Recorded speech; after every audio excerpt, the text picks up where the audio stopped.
Coucou les amis, alors aujourd'hui on se retrouve pour la présentation d'un livre cette fois, c'est le Grand Guide de l'astrologie de Chris Brandt Risk, paru aux éditions Arcana Sacra, que je remercie de m'avoir fait parvenir pour vous le présenter. Alors ce livre est disponible en précommande et il sortira le 15 mai.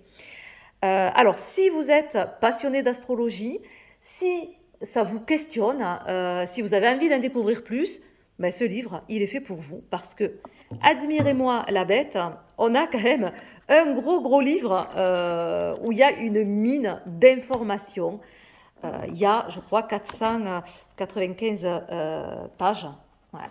Ouais, on a vraiment un gros livre. Il y a tout, c'est simple. En fait, il y a tout dessus. Donc, c'est une Bible. Voilà, c'est la Bible de l'astrologie. Donc, voilà, le dos comme ceci. Alors, le grand guide de l'astrologie. Plongez au cœur des mystères de l'astrologie à travers ce guide pratique et exhaustif. Chris Brandt, risque astrologue de renom, vous enseigne ici les fondamentaux de cette discipline de manière claire et accessible. Relations, argent, carrière. Cet ouvrage complet vous guidera dans l'usage de l'astrologie au quotidien. Apprenez à réaliser des thèmes astro, identifiez les qualités d'un partenaire idéal, découvrez votre plein potentiel professionnel, estimez votre chance et révélez votre force intérieure. Des signes du zodiaque au sens des planètes, en passant par les maisons et les aspects, la carte du ciel n'aura plus aucun secret pour vous. Ouvrez ce grand guide et accédez aux clés d'un savoir se transmettant à travers les âges et les civilisations, l'art de l'astrologie. Voilà, au prix de 28 €.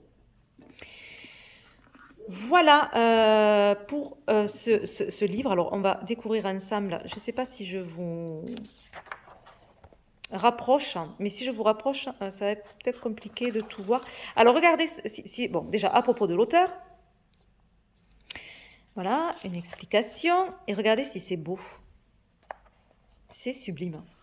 Voilà, on a un livre en couleur et il y a sans arrêt comme ça des petites images. Et puis, pour vous repérer, vous avez aussi les couleurs ici qui vous permettent de savoir dans quelle catégorie vous allez être. Donc, c'est pratique pour rechercher rapidement où on veut aller.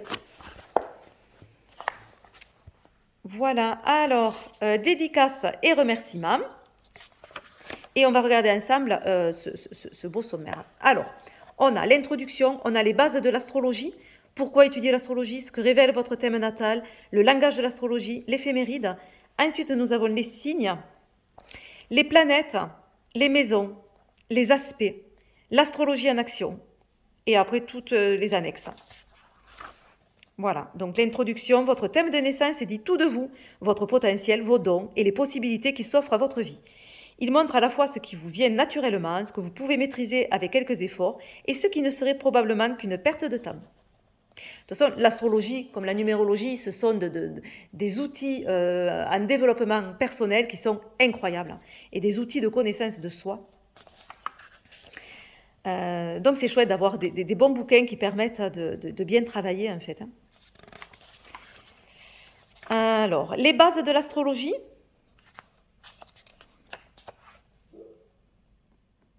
Voilà, on revient un peu sur l'histoire. Hein. Pourquoi étudier l'astrologie? Donc voilà, qu'est-ce que ça vous permet, l'astrologie?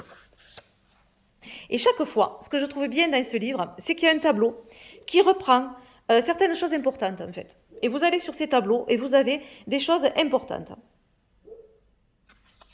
Voilà, vous ne tarderez pas à lire un thème comme un astrologue. Ce que révèle votre thème natal. Voilà, donc vous voyez, hein, c'est pas mal chaque fois. Le langage de l'astrologie. Donc là, il y a une explication sur les mots, sur les termes, sur les symboles aussi, me semble-t-il. Voilà, on voit les signes. Donc un signe 30 degrés, 1 degré 60 minutes, 1 minute 60 secondes. Voilà, les signes et leurs symboles. Bon, important à connaître pour bien se repérer. Les éléments, feu, terre, air, eau. Donc là, sur la roue, on voit que c'est la roue des éléments selon les signes. Là, c'est la roue des qualités cardinales fixes ou mutables selon les signes. Donc ça, c'est, voilà, il faut connaître ces caractéristiques-là. On a les signes de feu, donc le bélier, le lion, sagittaire, ils sont extravertis et tournés vers l'action. Les signes de terre, taureau, vierge, capricorne, ils sont réalistes et pragmatiques. Les signes d'air, gémeaux, balance, verseau, ils sont intellectuels et orientés vers les autres. Les signes d'eau, cancer, scorpion, poisson, ils sont émotifs et intuitifs. Donc les signes cardinaux sont repris ici, les signes fixes, les signes mutables. Et on a les symboles du feu, de la terre, de l'air et de l'eau. Les planètes. Là, vous avez un tableau qui reprend les planètes, qui gouvernent quel signe, et les mots-clés planétaires. Ça, c'est super. Voilà. D'un simple coup d'œil, on a pas mal d'informations, donc c'est vraiment intéressant. Mouvement direct et rétrograde, ça c'est bien à comprendre parce que ça reste complexe quand on ne s'y connaît pas.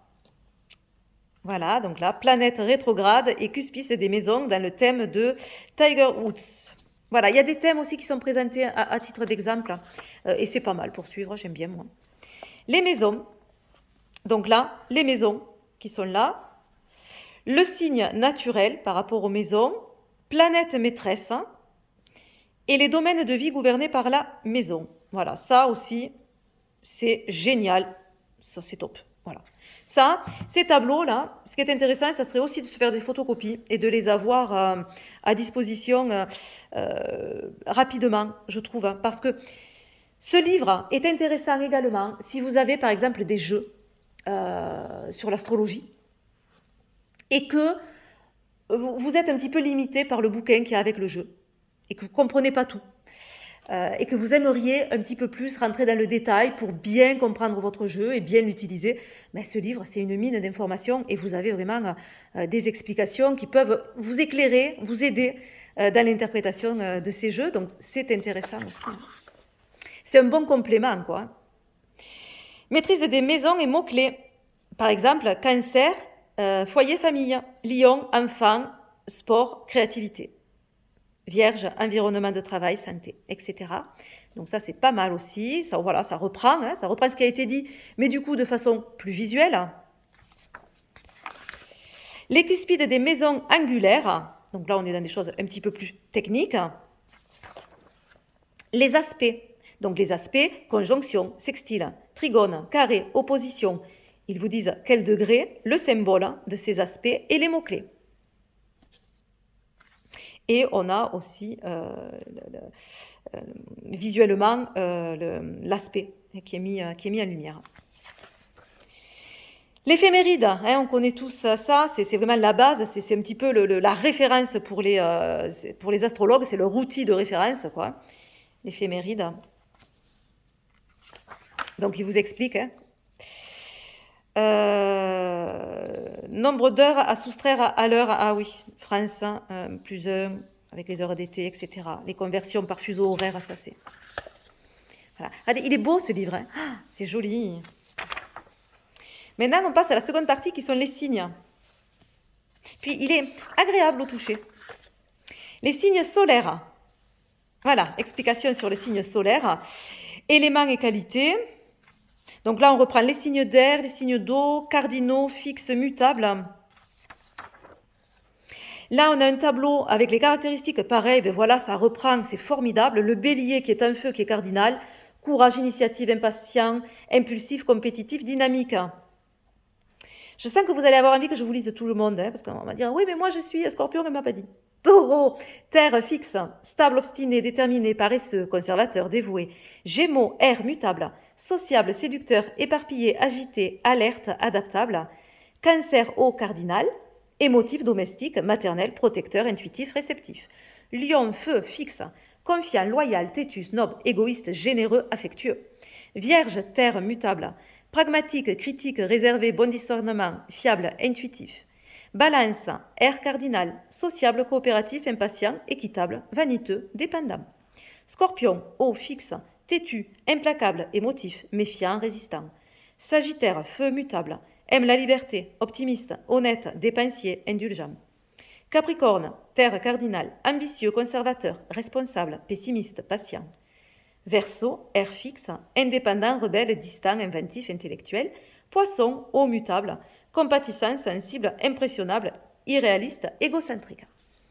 Allez, vous me faites parler, on n'avance pas. Alors, je ne vous lirai pas tout chaque fois, évidemment. Hein. Signes masculins et féminins. Ah, c'est intéressant. Voilà. Donc, vous avez, avec la roue, je vous le rapproche, comme ça, vous pouvez faire pause et regarder ce qui correspond à votre signe. Bon, après, c'est pareil que le yin-yang. Hein, voilà, donc on est aussi par rapport aux éléments. Hein. Les polarités. Donc, les polarités, ce sont les signes opposés. Par exemple, Lion, Verseau, Taureau, Scorpion, Gémeaux, Sagittaire. Voilà. Qui sont opposés, mais complémentaires. Les décans. Voilà, donc les 30 degrés de chaque signe sont divisés en 3 sections de 10 degrés, appelées décans. Donc là, il y a une explication par rapport à ça. Et là, on a les signes, les premiers décans avec les planètes, le deuxième décan et le troisième décan. Voilà. Ensuite, comment reconnaître un bélier? Ah, voilà, donc là, on rentre vraiment dans l'explication de chaque signe. Et c'est intéressant. Donc, là, on vous met des petites caractéristiques physiques. Hein, j'aime bien. Par exemple, le bélier, cicatrice sur la tête ou sur le visage, tête et ou corps penchés vers l'avant, impatience. Voilà, les caractéristiques physiques d'un bélier pour le reconnaître.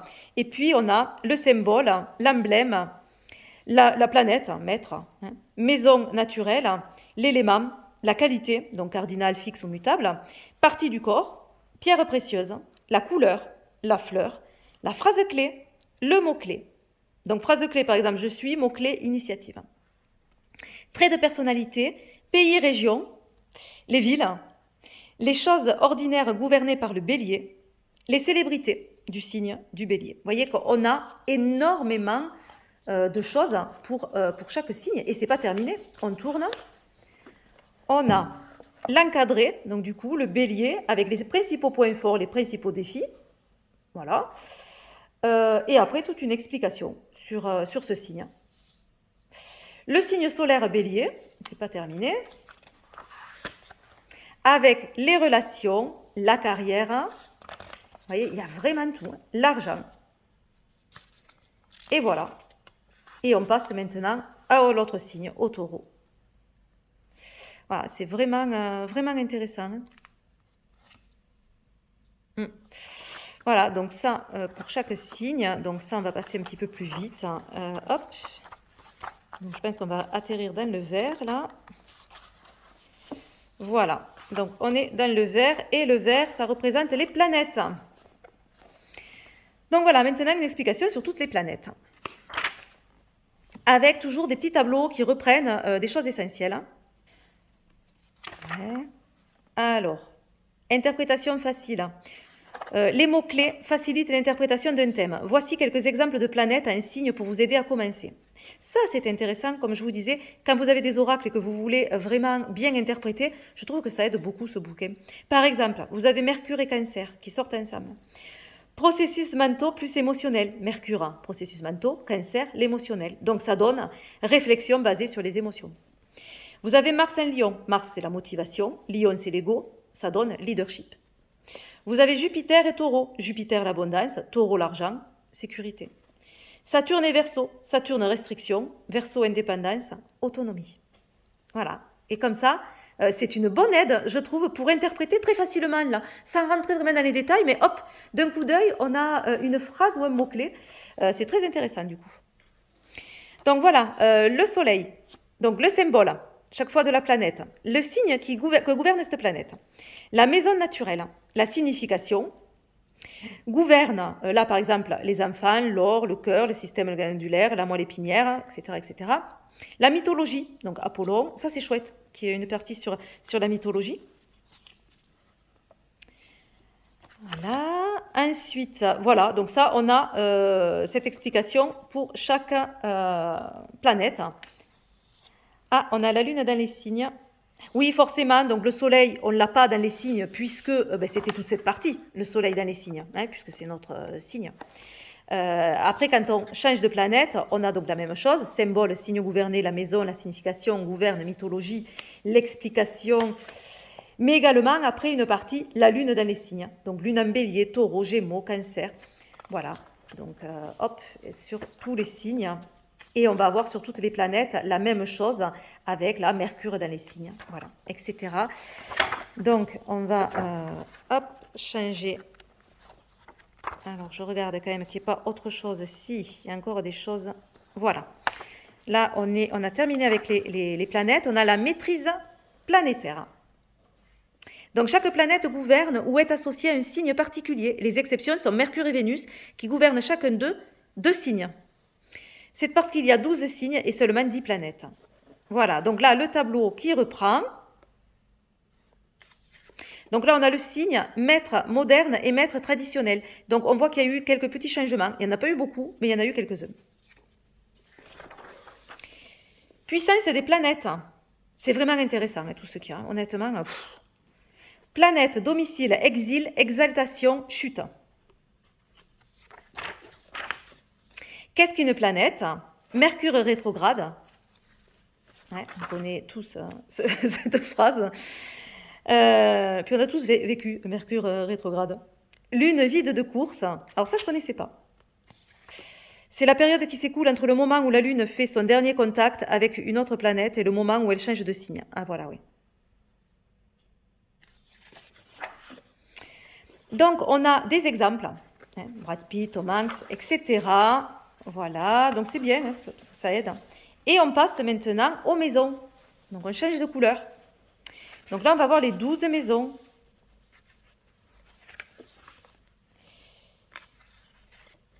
Voilà, donc toujours des exemples.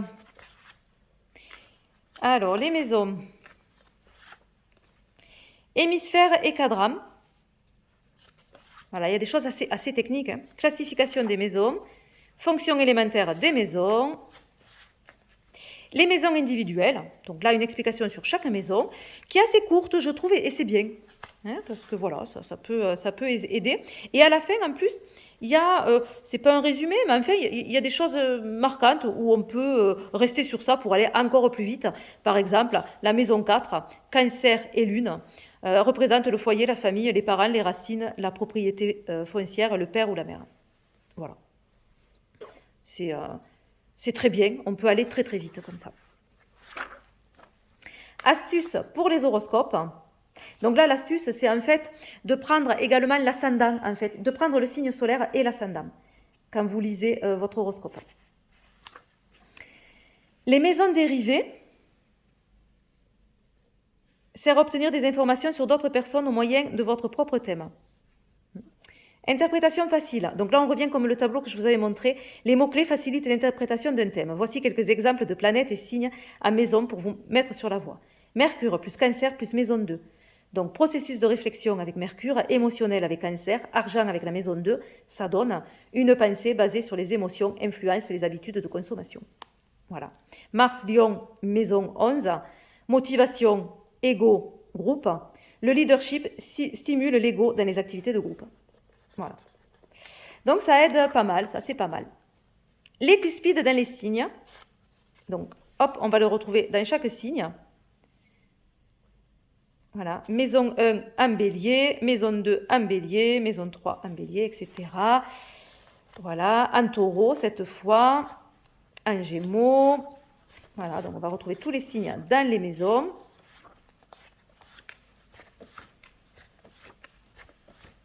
Alors, on va passer peut-être un petit peu plus vite.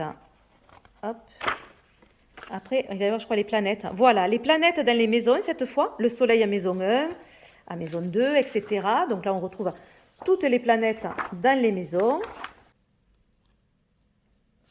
Un exemple, toujours pareil, hein, on se base sur des exemples.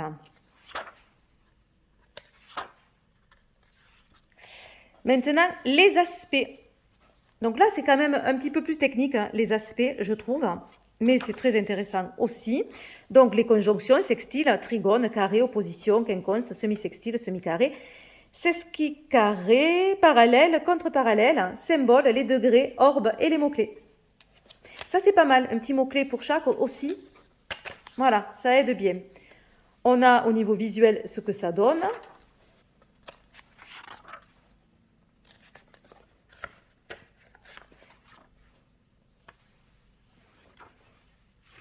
Là, on a la vitesse des planètes, hein, puisqu'il y a des planètes rapides et des planètes lentes. Configuration d'aspect. Voilà. On a le visuel. Aspect planétaire. Donc, aspect du Soleil. Donc là, on va voir le Soleil qui est conjoint à la Lune, le Soleil qui est conjoint à Mercure, à Vénus, à Jupiter, à Saturne. Donc, on voit d'abord quand il est conjoint. On va voir tous les aspects, en fait, quand il est carré opposé, en fait. Voilà, le trigone, voilà, etc., etc. Quand il est conjoint. Et on va voir ça sur toutes les planètes. Hop, donc on va passer vite. Avec les exemples, toujours pareil. Astrologie en action cette fois. L'interprétation du thème, donc là on va rentrer vraiment sur le thème pour vous aider à faire votre thème en fait. Vénus, la planète de l'amour. Mars, la planète du sexe. Mars en bélier, taureau, gémeaux. C'est intéressant tout ça.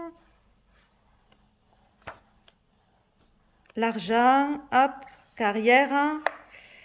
Bélier, Mars, taureau, Vénus, avec des petits mots-clés. Alors ça, c'est pas des mots-clés, c'est des professions qui peuvent être mises en lumière. Par exemple, le taureau en Vénus peut parler ou de ses intérêts, en tout cas, en termes de loisirs, des activités. Appendice, Chiron, astéroïde, étoile, fixe, nœud lunaire, vertex, part de fortune. Donc là, il y a une explication sur tous ces termes. Qu'est-ce que c'est? Les branches de l'astrologie, je me dépêche, j'ai presque plus de batterie. Organisation astrologique et site internet sur l'astrologie. Donc là, voilà, on vous donne des sites où vous pouvez aller vous référer. Les lectures conseillées, c'est toujours très intéressant d'avoir des lectures. Donc il y en a pas mal. Ça, c'est chouette. Le glossaire, donc s'il y a un terme que vous ne connaissez pas, vous allez directement là et vous avez la signification. Et voilà. Voilà, voyez que ce livre, que dire, il est riche. C'est une mine d'informations. Si vous voulez en apprendre plus, si vous avez des jeux et que vous avez envie de mieux les comprendre, si vous êtes passionné et que vous avez envie d'avoir un guide qui reprend un petit peu tout ça, ben, ce livre, franchement, c'est une mine d'or. Voilà, donc apparaître à la mi-mai, mais vous pouvez déjà le précommander si vous intéresse. Moi, je vous fais de gros bisous. Bye bye.